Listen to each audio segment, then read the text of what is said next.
10, 9, 8, 7, 6, 5, 4, 3, 2, 1. Welcome to TFW Roundtable Podcast, Texas' most powerful and entertaining podcast, bringing you the best and entertaining interviews from the industry's top music entertainers, sports athletes, and much more. So grab a seat and a cold one and watch, listen, and enjoy. And now here is your host, Ruben Campos. Hey, and welcome back, everybody, to another episode of TFW Roundtable Podcast. And as you can see, we've got a special guest with us here today, a Texas legend, a Tejano Texas legend within herself, Patsy Torres. Patsy, what an honor to have you. Thank you for joining. Oh, Ruben, it's an honor to be here. Thank you. And hello to all your watchers, viewers, audience. Yeah, for sure. And Patsy, we're talking, and man, there's just so much to talk when we talk Patsy. You know, it's just like so many accomplishments, interesting story. I guess first things first, I forgot when we were talking earlier. Have you ever thought about, I don't know if you have, about writing a book? Because there's just so much. Oh my gosh. They're telling me that all the time. My husband was just telling me that yesterday. He goes, when are you going to write a book? You're such a good writer. You know? I said, I don't know. I especially when I was doing the Positive Force tour and all that stuff was going on with the kids and my experiences, they kept saying, write a book, but it's been so long now since I did that, you know? Well, there's just so much and interesting factors and a lot to do with our music. Tejana, you've done so much for the industry, Patsy, so much accomplished, like I say, but first things first, let's start here. I was reading up on it, right? That you actually got started. You were not a singer. You were a trumpet player first. Yes. Talk to me about that. No dreams of being a singer or being in music in any way. I was going to be a medical doctor like my grandfather, Dr. Torres. But my sister started playing saxophone in the school band. And when she was getting out of class all the time, I was like, hey, I want to get out of class too. That's the only reason. It wasn't because of the music. It was because I wanted to get out of class. Because, you know, when you're in the school band, there's pep rallies and band camp, and you're always getting out. I remember sitting in class, and they would say, okay, so-and-so, you can leave because you got to go. And I was like, I want to be one of them. So my grandfather had an old rusty trumpet in his closet, and I said, hey, I'll play that. I don't care. If it was a tuba, I would have played it. So it just happened to be a trumpet. Obviously, you did very well with it, and I guess you developed a love for the music itself, right? Yeah, I got into the first trumpets because I practiced real hard because I started late because my sister was already doing it, so I had to catch up. So I practiced, and I got into the concert band, the marching band, which is what taught me to use my diaphragm. Because in the marching band, you know, you have to be marching and the notes have to be strong, and I didn't realize. But later on in life, when I was jumping all over the stage, dancing and singing, and people said, is she lip syncing? She's jumping around too much. She can't be really singing. But it was because I learned to hold my diaphragm in a way that I could hold a note and, you know, still be dancing and jumping around. But I had never dreamed I would be doing that. But we, a bunch of friends, my sister, the one that played the saxophone, we got into a little, a school talent show.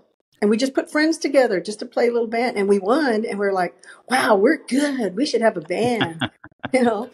And so we just made a little band. And we started making a little money. And then after graduation, my sister got married and left. Some of the original guys joined the military or left or moved. And new guys came in. And next thing you know, we're a band and we're actually making money. And I'm using the money to go to college because I want to be a medical doctor. Right.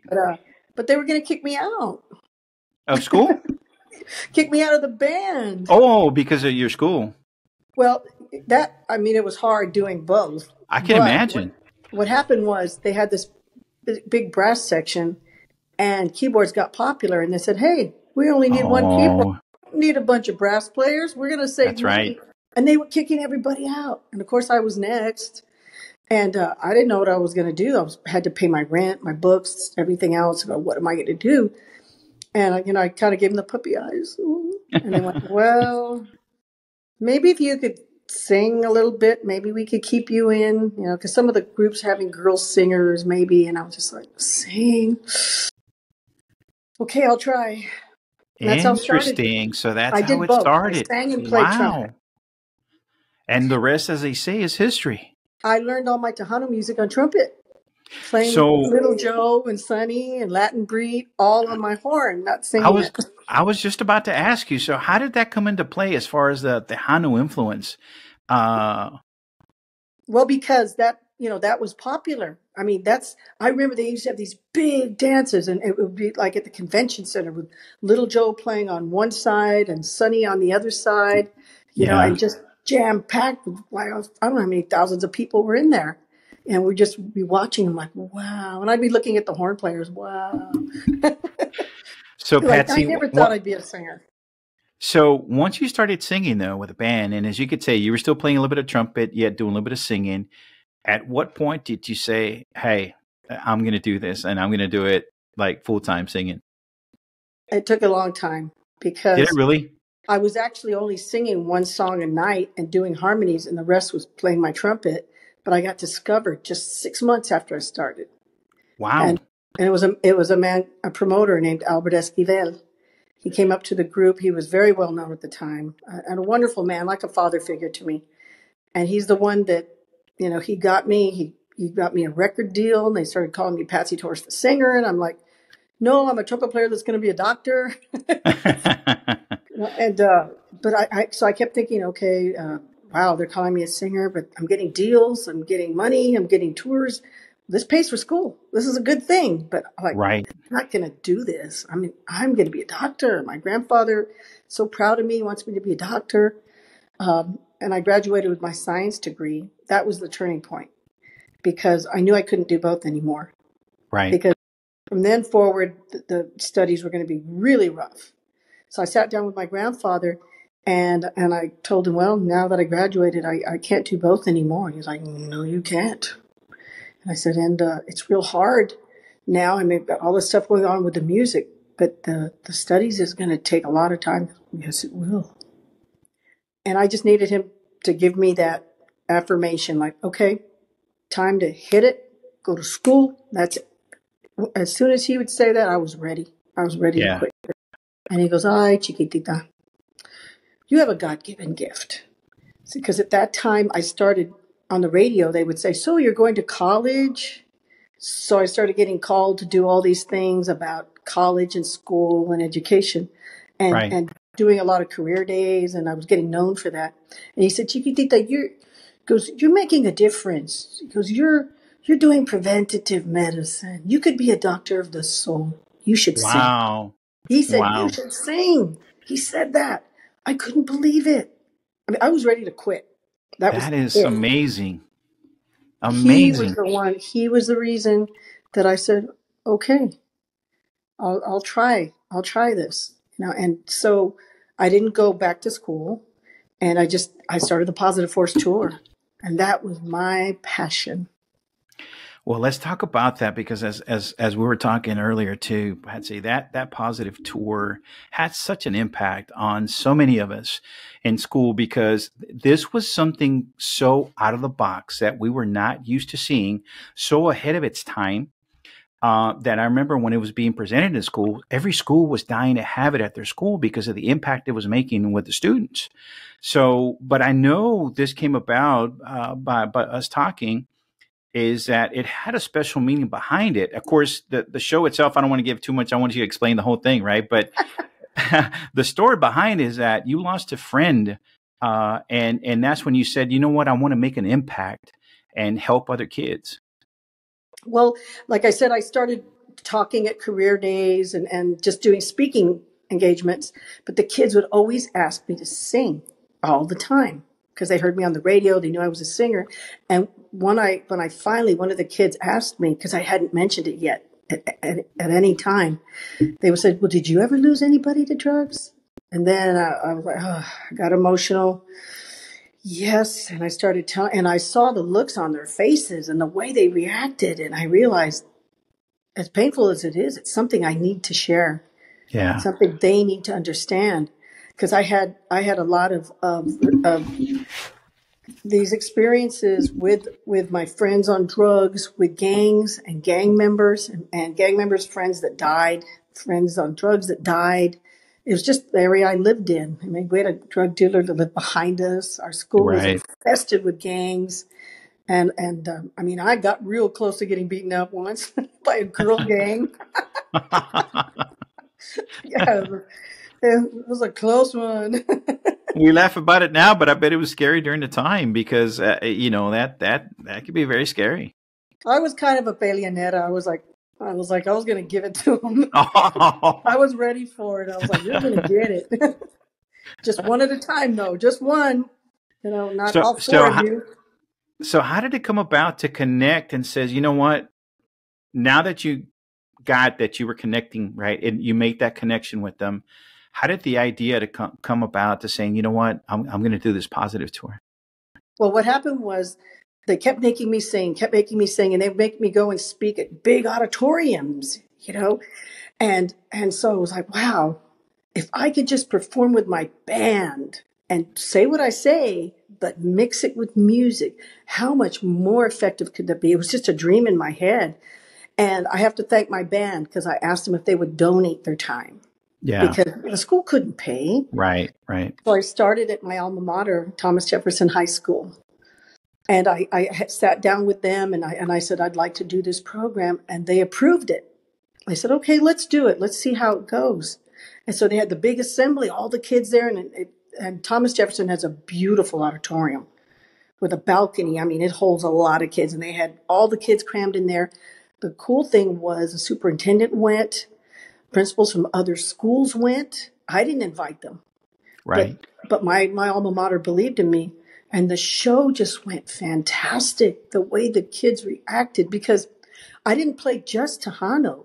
I mixed it all up because all the schools, they had whites and blacks, and they like country, they like rock, they like heavy metal, they like, alternative, Tejano, country. It was all mixed. So I would put all these different songs in there, and every song had a message. And it was funny and the pop music, of course, and we would get to the certain parts where it would grab that certain student, like, oh, that's my song. Oh, and then they were part of it. And then at the end, the finale was the Tejano music. And I said, okay, amigos, now I'm going to share my culture with you, my music. It's called Tejano music. And then we'd hit it. We'd get the teachers up to dance. We'd get kids to dance, and they just loved it. So then all these schools said, well, we want you, we want you, we want you. Yes. But for free. So yeah, I know, but it came from the heart, Patsy. It came from the heart. My poor guys, they were like, Patsy, this is really rough on us. We're spending gas, we're setting up equipment. HEB came to the rescue. Oh, good for them. They became our sponsor, and they sponsored us for 10 years. And because of them, we were able to add dancers and special effects and buy new equipment and tour. And we had outfits and posters and T-shirts. And we were just tearing it up. School to school to school, and then all over South Texas, thanks to them. And just the show just got so much better because the more we did it, the more I would learn. And something that I came up with was I told them I'd like to have lunch. Every school, I'd like to have lunch with 10 of your most high risk students. And some were runaways, some were gang members, some were just troublemakers, some were troubled, but there would be 10 of them. And I would call them my advisory committee. Okay. The kids would say, I'd say, do you know why you're here? And they go, yes, ma'am. I go, why? Because we're bad kids. I go, no. I said, you're here because I told them I want 10 kids that are real, that they're going to tell me what's really going on here at school, here in the community, here in their lives. And you're my advisory committee. And they're like, oh, okay. Yeah, and I can see that. They shared things with me, and they said, ma'am, you should talk about this. You should talk about that. Oh, and then share experiences. I would share experiences. I learned so much. And every show we did that. Every show I learned something. And it was pretty special. Yeah, for sure. And I think, like I said, it was so far ahead of its time because of the production that went into it. I think the talk among the students was it's like going to a rock or pop concert, like you Concert, said. yeah. Yeah, you mixed it all in, plus the message behind everything. So it was. So you said 10 years. Is that how long it went on? It actually went on longer than that. That was how long HEB sponsored us. That's amazing. And then we just kept going, and then things started happening where they started cutting all the the funds from the schools and stuff like that. Right. Because when we started, it was all brand new, but the schools were infested with gangs. I mean, Yeah. you'd see them sitting there all in the front row like they owned the school, and they were wearing their bandanas and their colors, and they were like Yeah. in charge, and Right. they'd be sitting in the front like, like, yeah, what are you going to tell me? So I would get down in their face, and tell them, you're special and you're this. So by the end of the concert, they'd be like, we are the world. I mean, it was you had a amazing. you had them in your hand. It was amazing. And at the very, very end, I would talk faith. That's great. And I would That tell is them that Jesus Christ is my Savior. Hold on to your faith, whatever your faith is. And just, God was there with us, and He's the one that melted them.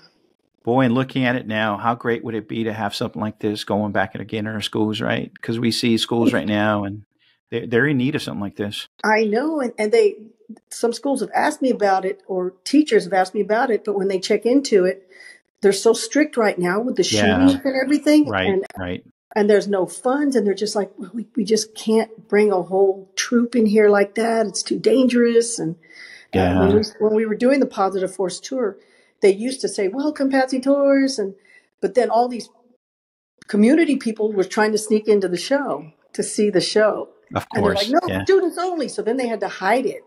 They wouldn't even tell the kids that we were coming because, once the parents found out, and they're like, Yeah. So it was a complete surprise to the kids.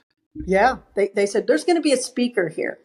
Got That's it. all they knew. And then those curtains would open and you'd see lights and drums and, and the kids would be like, what?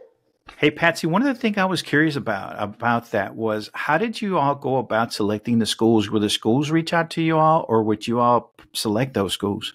Well, I think because HEB actually got a company to be the PR. And Okay. at first they reached out to the schools, but then the schools were calling like crazy from everywhere. In fact, we did the whole state of Arizona. Oh, wow.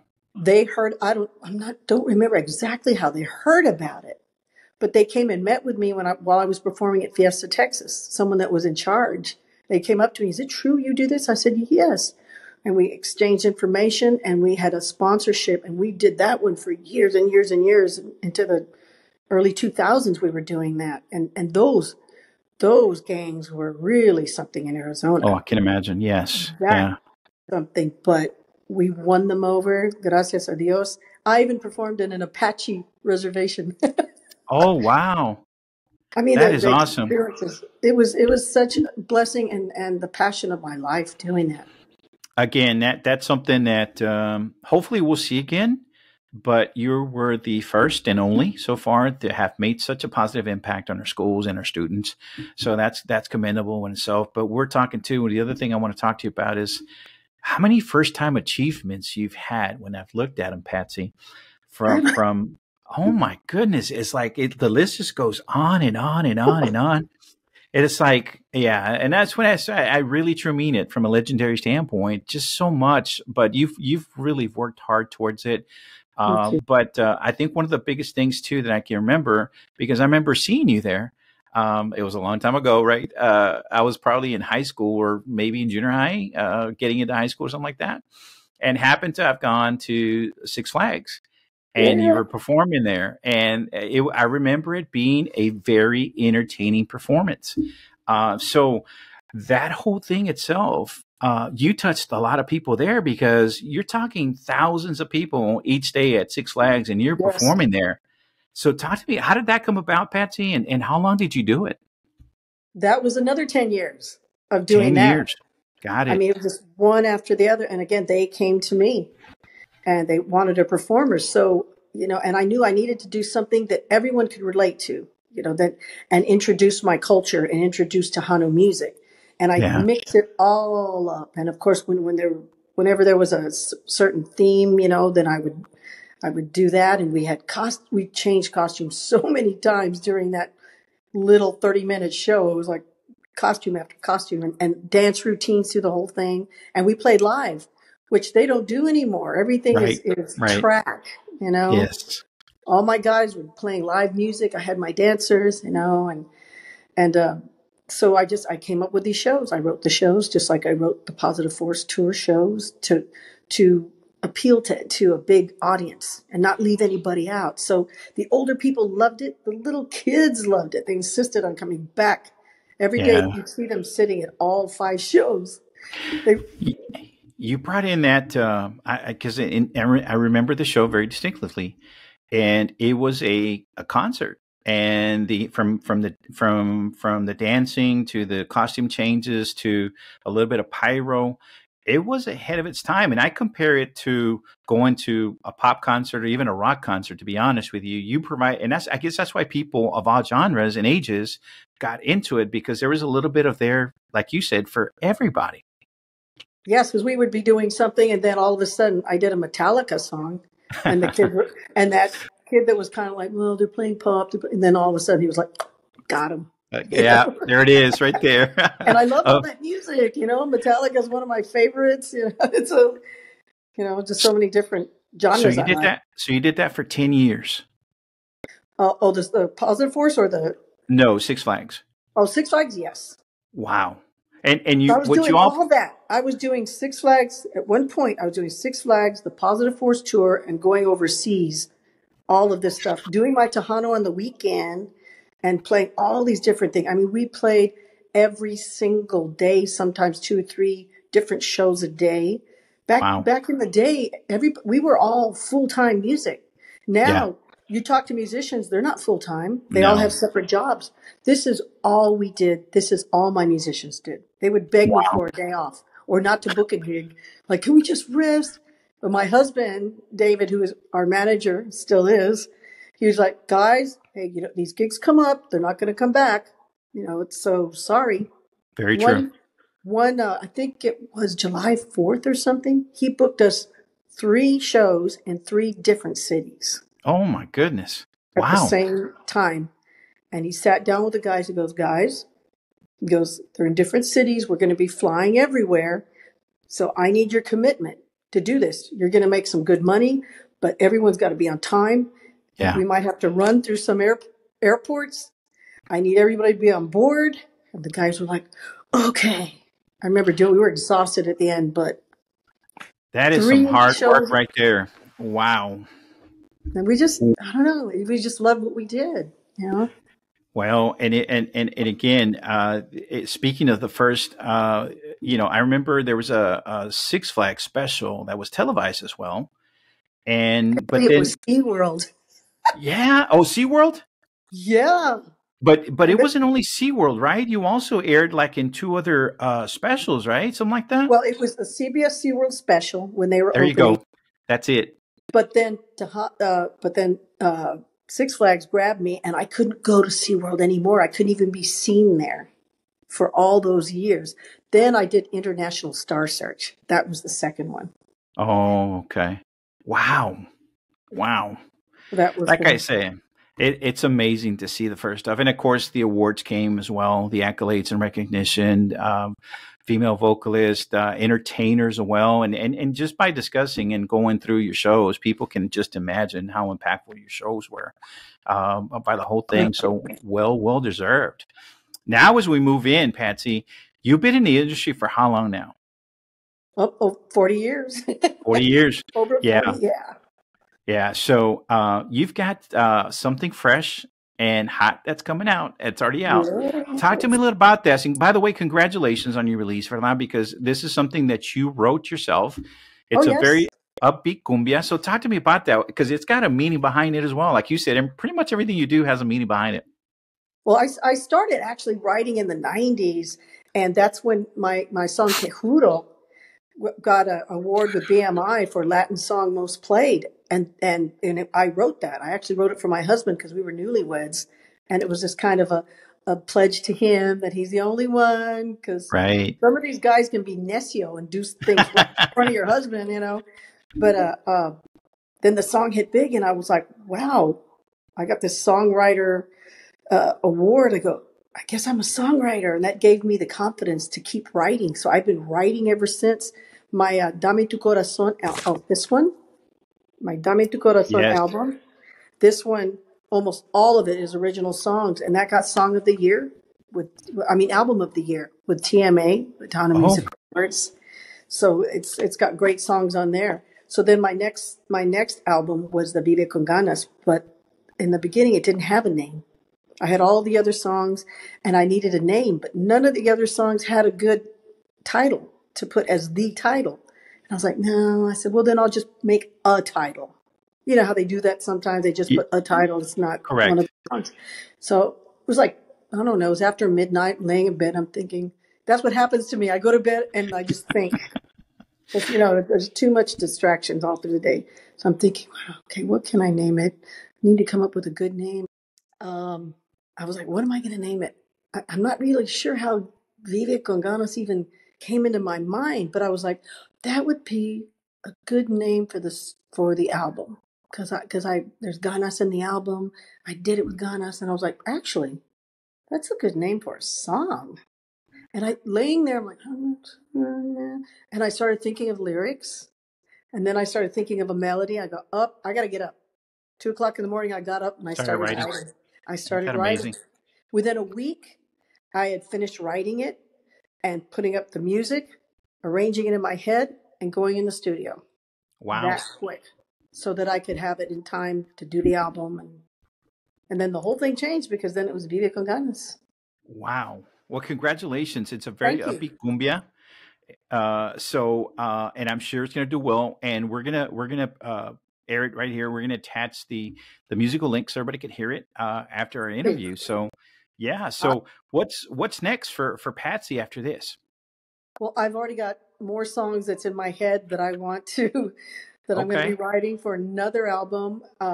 Something I do, and this is the album. This is the new album, the Vive con Ganas album. Great cover, by the way. Great cover. My husband took the pictures. He does that too. That's awesome.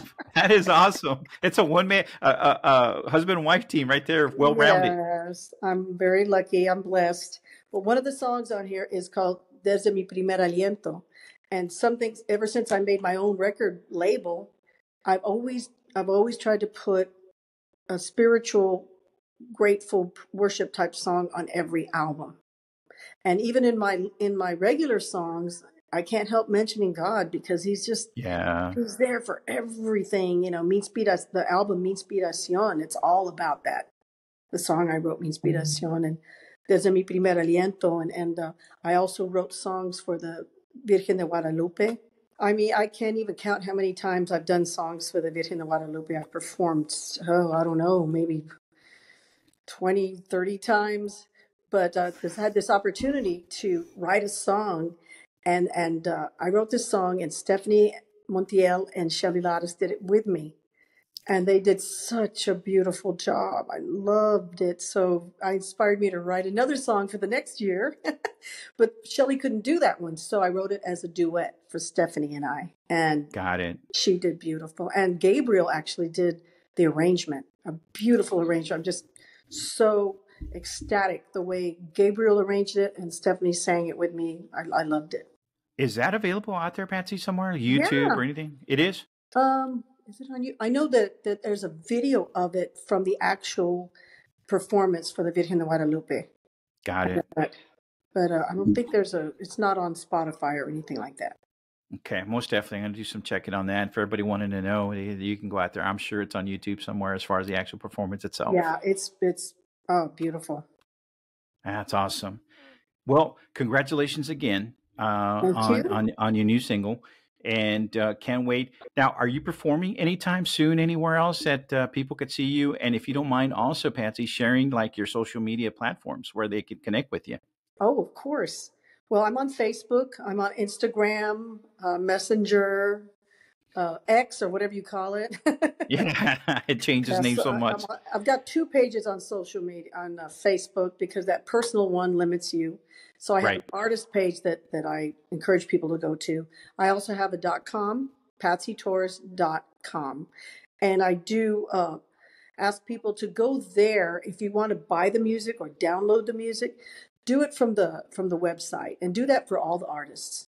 Because when you buy, off these digital platforms, we get a fraction of a Right. fraction Right. of a penny, whereas we actually make some decent money when you buy them from us on our That's a website.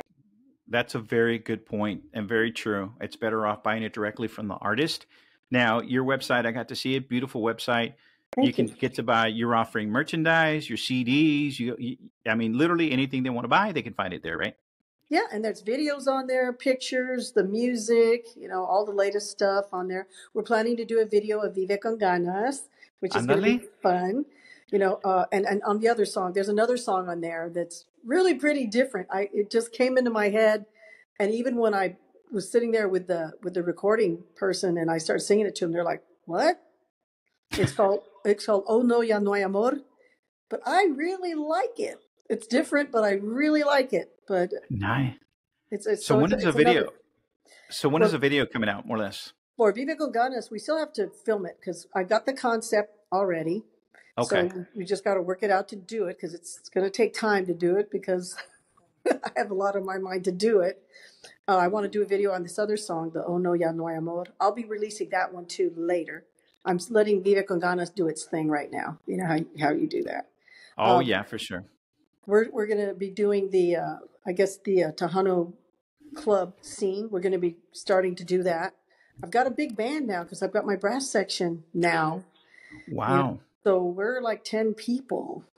So we're a big band, and then I play my horn a little bit, but I'm doing a lot of singing, so I can only play it so much. So I know it's around the corner, and it may be too soon, Patsy, but by any chance, are you going to be at the Tejano Fanfare this year? Yes, I plan to be. Perfect. I do Perfect. So plan to people be can at the fanfare. I'll also be at the Tejano Mundial Awards, February the 8th, I believe. let's talk about that because that's very special. You Yeah. just got nominated for a very special award, and that is the Icon Award, right? Well, it's the Lifetime Achievement Award they gave Achievement me. Award. They're going to give it to Yeah. me and Ruben Ramos that night. Two legends. Yes. You know, That is so awesome. so I get to see him. He's wonderful, and I remember playing his music on trumpet too. Hey, well, congratulations on that. Well deserved. Thank you.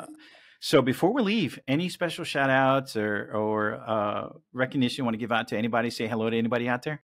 Well, I want to say hello to my band. They're such great guys, and they're so devoted to Tejano music. Andrew Cardenas, he's my accordion player. Chuy Martinez is the drummer. Steve Lopez is the bass player. Henry Lambraraz is on guitar. Robert Salinas on keyboards. And then my brass is J.B. Bolgren and Randy Gutierrez. And they're Wow. great guys, great musicians. So we're excited because we're setting up a CD release party. We're still trying to figure out when to do it because of the bad weather and these different, Valentine's Day is coming up. So I was like, well, should we wait till after that? So we're trying to pick a good day. It'll be during the week because I want all my musician friends to be able to attend and come and jam with us. Absolutely. Absolutely. And a huge favor, if you don't mind, once you do get that video finished off, you got my email. Just drop it by and we'll be Oh, glad to air it right yes. here. Oh, definitely. And just thank you to all your listeners and your viewers and all the lovers of Tejano music and all the people that have supported me. I wouldn't have been here this long if I wasn't getting the support and the love That's right. from you all That's out there. So I thank you, and I thank you for your support. Thank you. This is your interview is wonderful. Thank you. Thank you. Thank you, Patsy. It's truly an honor, like I say, and to hear it coming from a legend like you, that means the world. So thank you so much for that. So now we get to say our goodbyes. And again, thank you before we leave. You need anything, you got a home right here with us, right? Oh, Anything to thank help you. promote or anything out like that. But other than that, folks, that wraps it up. Thank you all so much. Hope you all enjoyed it. We'll catch you all next time. God bless all of you, and a shout out to my husband, David. This episode is brought to you by Avante Party Rentals and Catering. Let Avante help you with your party or wedding needs. From tables, chairs, plates, silverware, to a full catering service, Avante can take care of it all. Call us at 214-680-5521 for a free quote. and let Avanti take care of all your needs so you can enjoy your festivities.